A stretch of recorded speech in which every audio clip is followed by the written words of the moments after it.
nabudol, trinidor, pati ang aming mahal na chairman, Professor Normie Suarez. Despite sa support na ginawa ng Moro National Liberation Front sa statement niya, the son of the father cannot be inherited by the son. Yun ang isa sa nakapanalo kay Budol-Budol. At ngayon, may kaso na naging guilty na naman si Chairman Normie Suarez on the graph. Klarong-klaro at very clear ang pambubudol at pang-traidor ng administrasyon na ito. Kaya, alis dyan! Malinaw po na ang pagsirit ng mga pangunahing bilihin, ang pagdausdos ng kabuhayan ng mamamayang Pilipino ay nakaangkla sa marumi na laro ng politika na ito. When the political dynamics become very obvious na ginagamit sa personal na kagustuhan na manatili sa poder, ang pang-ekonomiyang kalagayan ay dadausdos.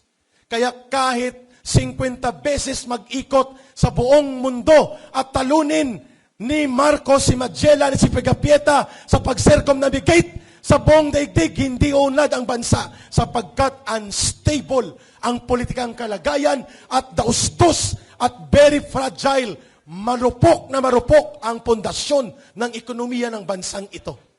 At hindi niya inaasikaso yun.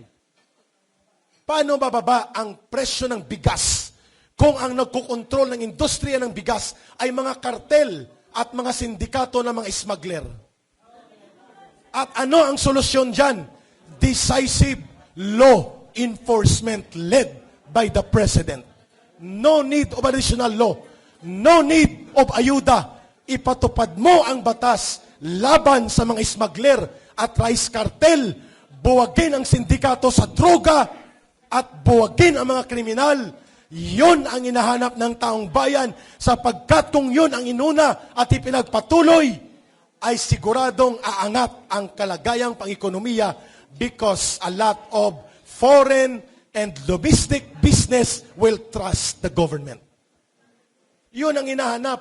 Inseparable ang ekonomiya at ang politika, subalit kaya mong lusutan ang politika but you can never control absolutely the dynamics of economics.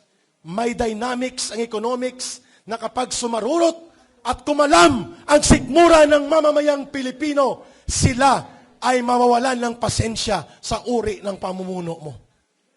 Yun ang nakakatakot.